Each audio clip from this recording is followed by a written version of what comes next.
This video will be about the Pharaoh Akhenaten and his strange life. Over 3,000 years ago, this king began a revolution, demolishing centuries of the traditional ancient Egyptian religion. He turned his back on the gods of Egypt, but his new religion resulted in extreme hostility from the people, and after his death, his successors tried to erase his existence from history. Let's delve into the life of this mysterious pharaoh. Akhenaten came to the throne of Egypt in 1353 BC. Depictions of him show him with a strange alien-like physique, with a drooping belly, a long and thin face with wide eyes, and long spindly arms. The usual depictions of the pharaohs were fit and masculine, but that wasn't the only thing that was different about Akhenaten. When he ascended to the throne, everyone believed in the ancient Egyptian religion, which was ingrained in their culture. They believed that many deities were amid their presence and controlled the world. There were many, such as Ra, the god of the sun, Horus, the god of the sky, and Neith, the goddess of the cosmos and fate, amongst many other gods. The ancient pharaohs of Egypt were said to possess divine powers. They would sustain the gods through rituals and offerings so they could maintain balance and harmony in the land in order to repel chaos. Due to this, enormous amounts of money would be dedicated to the temples and religious rituals. All of these beliefs came under tremendous threat when Akhenaten would ascend to the throne. At the beginning of Akhenaten's reign, he left the ancient Egyptian religion untouched, but he did begin to build strange new temples, many of which had no roofs, so that sunlight would always beam inside them. Akhenaten was preparing Egypt for a religious reform, which he would introduce in the 5th year of his reign. Suddenly, one day, he announced that Aten was the supreme god and must be worshipped, but he did initially allow the worship of the ancient traditional gods. Later, Akhenaten would announce that the old gods were dead, and Aten was the one and only god. This is believed by many to be the first monotheistic religion. But what is Aten? Aten was represented by the disk of the sun, and was originally an aspect of Ra, the god of the sun.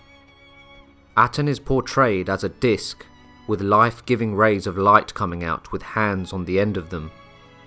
But Aten by nature was everywhere and intangible, because he was the sunlight energy in the world, so he didn't have physical representations that the other Egyptian gods had, as he transcended human or animal form.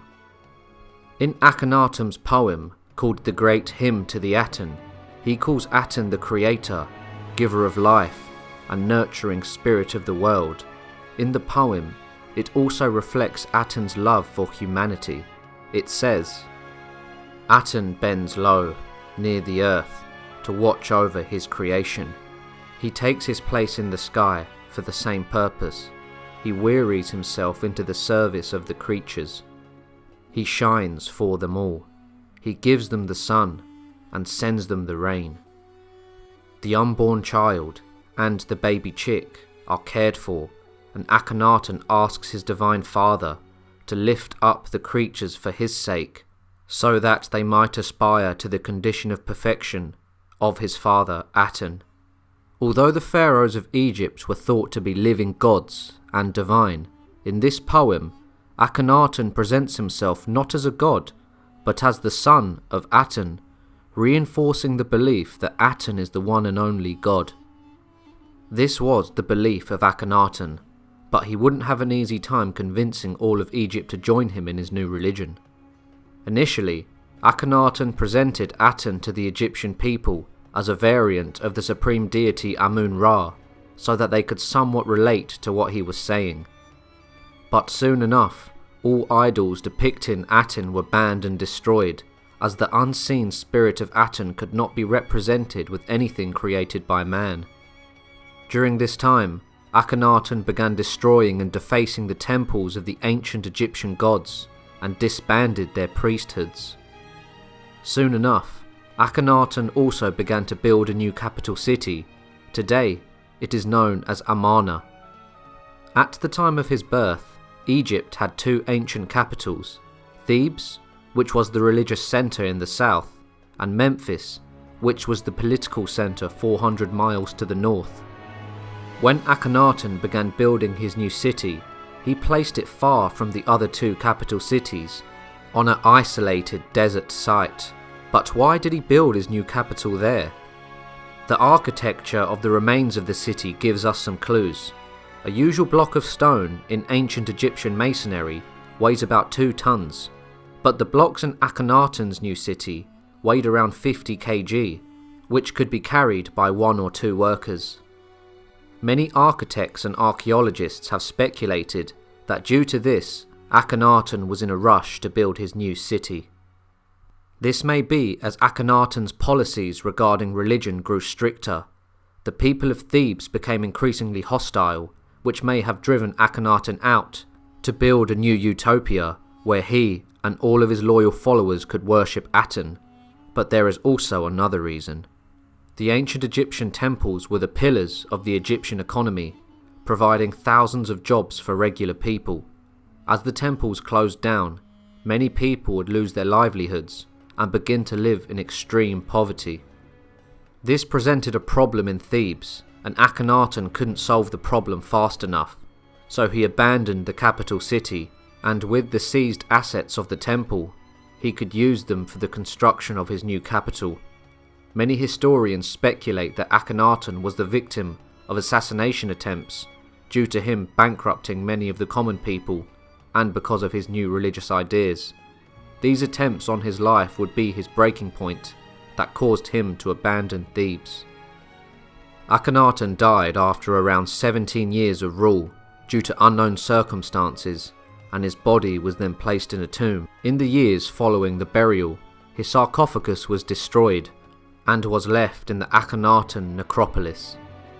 Now, when it comes to modern day religion, there are many theories regarding Akhenaten. One such theory suggests that Moses was actually born into an Egyptian household rather than being born a Hebrew slave. The theory proposes that Moses had been a priest of Akhenaten who fled Egypt after the Pharaoh's demise and continued the core of his ideologies through a different religion. Today, nothing remains of Akhenaten's capital city. When the Pharaoh died, his religion and city died with him, left to be reclaimed by the desert. Most images and sculptures of Akhenaten were completely destroyed, and to the ancient Egyptians, destroying a king's image destroyed his place in the afterlife. This conveys an obsessive hatred to the man they once revered as a god on earth. They would bring down the temples dedicated to Aten. Akhenaten's image would be removed from any building, sculpture, or document that could be found. The Egyptians tried to erase his very existence, but fragments of his life are re-emerging from the desert. In 1907, a tomb was discovered with nothing inside, except a burial chamber with a body in it. There were 4 magical blocks around the sarcophagus, but this tomb was very strange, as the magical blocks were turned inwards instead of outwards. This means that whoever turned these blocks didn't want to protect the mummy from the outer world.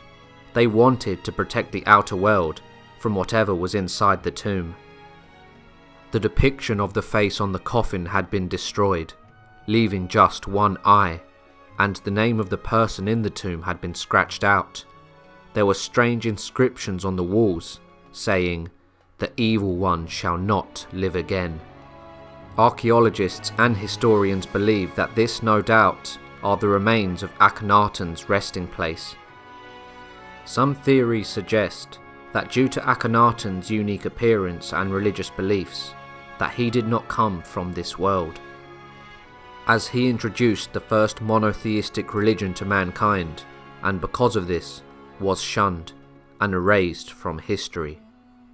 So who was Akhenaten? Let me know your thoughts in the comment sections down below. If you enjoyed the video, make sure to like, subscribe and share, and I'll see you all soon for another history profile.